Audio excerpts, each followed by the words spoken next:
Hello friend, good morning. मुझे बहुत सारा लोगों ने यही मैसेज किया है कि अगर एसबीआई में हम एज ए क्लर्क ज्वाइन कर रहे हैं तो हमको ऑफिसर बनने के लिए how long it will take, यानी कि कितने साल हमको एसबीआई में एज ए क्लर्क जॉब करना पड़ेगा, thereafter we can take our promotion to the officer. Then इसके बारे में हम आज डिस्कस करेंगे इस वीडियो में, क्योंकि सबको तो इंडिविजुअली रिप्लाई कर पाना पॉसिबल नहीं है, इसलिए हम एक वीडियो बना दे रहे हैं जिससे हम ये सब क्वारी डिस्कस करेंगे। यानी कि टोटल हम एसबीआई में promotion policy from clerical to officer क्या है, कितने साल लगता है, ये सब डिटेल्स हम इस वीडियो में डिस्कस करने वाले हैं। तो वीडियो स्टार्ट करने से पहले मैं मेरे बारे में कुछ बता देता हूँ। जैसे कि my name is Bhaktaram Meher and presently I am working in SBI as a PO. और इससे पहले मैं यूको बैंक में 2 साल काम कर चुका हूँ। फ्रेंड्स, अगर एसबीआई में एज ए क्लरिकल ज्वाइन कर रहे हैं तो आप मिनिमम 3 साल में आप एलिजिबल हो जाते हैं प्रमोशन के लिए, यानी कि ऑफिसर बनने के लिए। क्योंकि एसबीआई में जो ऑफिसर बनने का जो प्रोसीजर है या पॉलिसी है, थ्रू 2 चैनल, यानी कि 2 चैनल के थ्रू आप ऑफिसर बन सकते हैं। जो एक है टीओ जिसको बोलते हैं हम ट्रेनी ऑफिसर, दूसरा है जेएमजीएस जिसको बोलते हैं जूनियर मैनेजमेंट ग्रेड स्केल। क्योंकि सबसे कम पीरियड लगता है टीओ में, ठीक है, जो 3 साल का लगता है। अगर आप टीओ बन रहे हैं, थ्रू टीओ प्रमोशन ले रहे हैं, तो आपको सबसे मिनिमम सर्विस पीरियड 3 साल का लगता है। 3 साल आप क्लरिकल में होना चाहिए। तो पहले हम टीओ के बारे में डिस्कस करेंगे, उसका एलिजिबिलिटी क्राइटेरिया क्या है, हमको क्या करना पड़ेगा टीओ बनने के लिए, इसके बारे में डिस्कस करेंगे। उसके बाद हम जेएमजीएस का डिस्कस करेंगे, क्योंकि JMGS takes longer time than TO. तो टीओ अगर आप बनना चाहते हैं, तो अगर आप एसबीआई में एज ए क्लर्क ज्वाइन कर लिए, तो आपको 2 एग्ज़ाम पहले क्वालिफाई करना पड़ेगा।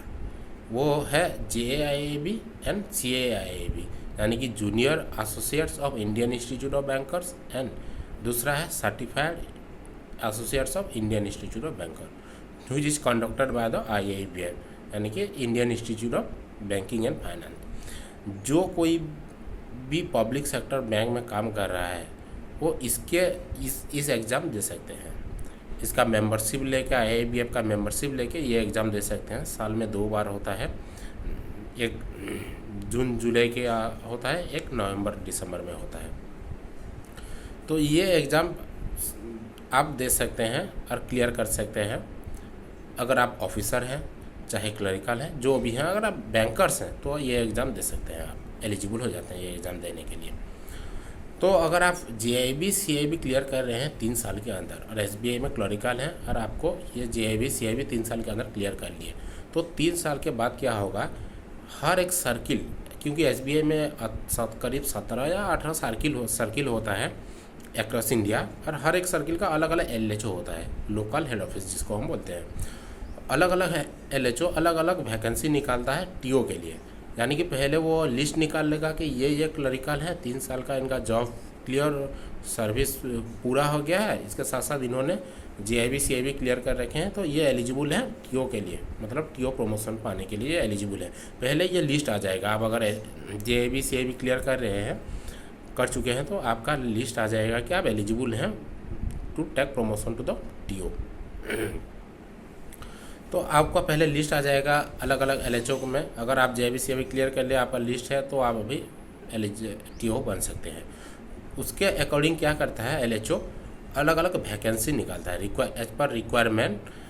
वैकेंसी कितना रहे टीओ का उस पर्टिकुलर सर्कल में, उस पर्टिकुलर एलएचओ में कितना टीओ रिक्वायरमेंट है, कितना वैकेंसी है टीओ के लिए, उसका वैकेंसी निकालता है। उसके बाद जो भी एलिजिबल कैंडिडेट है they can apply for the TO. Then उसके बाद एक इंटरनल एग्ज़ाम होता है, एक इंटरव्यू होता है। अगर दोनों में क्लियर कर लिए तो आप टीओ बन सकते हैं। और मैं यही रिकमेंड करूंगा कि अगर आप ऑफिसर नहीं बनना चाहते हैं, अगर क्लरिकल में भी रहना चाहते हैं एसबीआई में, तो मैं आपको यही रिकमेंड करूंगा कि आप ये एग्ज़ाम दे दीजिए जितना जल्द हो सके, जितना एज सुन एज पॉसिबल आप जितना जल्द हो सके ये जेआईबी या सीआईबी क्लियर कर लीजिए। क्योंकि इसका एक और दूसरा बेनिफिट, मॉनेटरी बेनिफिट के बारे में बताता हूँ। अगर एसबीआई में हैं या कोई पब्लिक सेक्टर बैंक में है और ये क्लियर कर लिया है JIB CIB।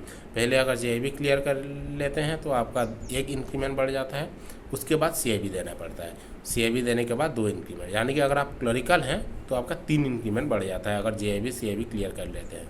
और अगर आप साथ साथ SBI में क्लरिकल हैं तो आप 3 साल के अंदर TO भी बन सकते हैं JIB CIB क्लियर कर लिए। और दूसरे पब्लिक सेक्टर के बैंक के बारे में अगर प्रमोशन पॉलिसी के बारे में बात करें तो ये थोड़ा सा अलग होता है। जैसे कि मैं यूको में था तो यूको के बारे में मुझे थोड़ा सा नॉलेज है, दूसरे बैंक का अलग अलग थोड़ा सा होता होगा, लेकिन यूको बैंक का मैं बता रहा हूँ।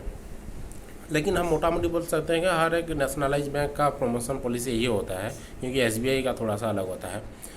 उन्होंने अगर 3 साल में आप 3 साल काम कर चुके हैं, आइदर आप क्लियर किए हैं JIB CIB या नहीं क्लियर किए हो, अगर आप 3 साल सर्विस पूरा कर चुके हैं as a clerk, then you can get your promotion to the officer.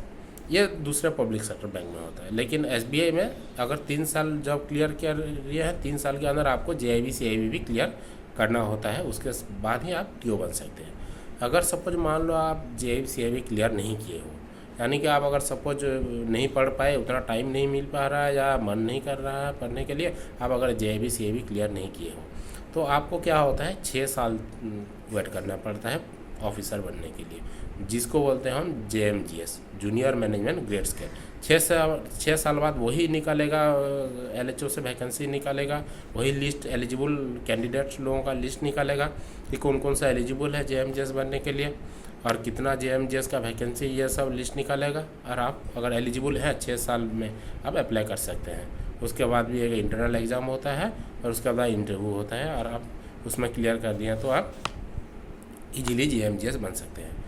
लेकिन ये जो एग्ज़ाम दोनों होता है JMGS का और जो TO का, थोड़ा सा अगर कंपेयर करेंगे तो ये TO का थोड़ा सा डिफ़िकल्ट होता है एज कम्पेयर टू JMGS का थोड़ा सा ये लिबरल टाइप एग्ज़ाम होता है, लेकिन TO का थोड़ा सा टफ रहता है क्योंकि वहाँ थोड़ा सा कंपटीशन ज़्यादा रहता है, क्योंकि आजकल सब लोग ही TO के लिए ही इंटरेस्टेड है प्रमोशन लेने के लिए। जितना भी क्लरिकल आ रहे हैं SBI में, ज़्यादातर लोग प्रमोशन ले रहे हैं। तो अगर आप PO और TO के बारे में कंपेयर करें, ठीक है, TO जो होता है ट्रेनिंग ऑफिसर, PO जो होता है प्रोबेशनरी ऑफिसर, ये मेन डिफरेंस है। अगर आप TO हैं तो आपका प्रीवियस वर्क एक्सपीरियंस रहता है 3 साल का, यानी कि आप एग्जिस्टिंग एम्प्लॉई हैं बैंक का। और जो PO ऑफिसर बन रहे हैं वो क्या फ्रेश ऑफिसर है, direct recruitment to the officer. और TO जो है वो क्लरिकल से ऑफिसर बनते हैं। तो इनका जो प्रोबेशन पॉलिसी है, PO का तो 2 साल है, वो हर कोई बैंक में होता है 2 साल का प्रोबेशन पॉलिसी जनरली। लेकिन SBI पहले क्या था, SBI में TO लोगों का भी 2 साल का प्रोबेशन पॉलिसी था, लेकिन इस साल से 2021 से SBI में उसका प्रोबेशन पॉलिसी TO लोगों का चेंज करके 1 साल कर दिया है, क्योंकि ये एग्जिस्टिंग एम्प्लॉय हैं तो उनको जनरल बैंकिंग बारे में पता रहता है, उन लोगों को उतना जनरल बैंकिंग का ट्रेनिंग नहीं चाहिए होता है, तो उन लोगों का इसीलिए प्रोबेशन पीरियड घटा के 1 साल कर दिया। वो थोड़ा सा अच्छा है क्योंकि हम 2 साल में के लिए कन्फर्मेशन होता है हमारा, और TO लोगों का 1 ही साल में कन्फर्म हो जाते हैं। तो आई होप ये सब डिटेल में था SBI में जो प्रोबेशन पॉलिसी है from clerical to officer. I hope आप लोगों को पता चल गया होगा किस चैनल से जाने में जल्दी होता है, कौन सा सही है कौन सा गलत है, आप अपने अकॉर्डिंग आप डिसीजन लीजिएगा। तो इसके बाद अगर आप कौन सा ऐसे बैंकिंग के रिलेटेड इन्फॉर्मेटिव वीडियो चाहते हैं तो let me know in the comment section, and please subscribe, share and like the video. तब तक फिर मिलते हैं, बाय।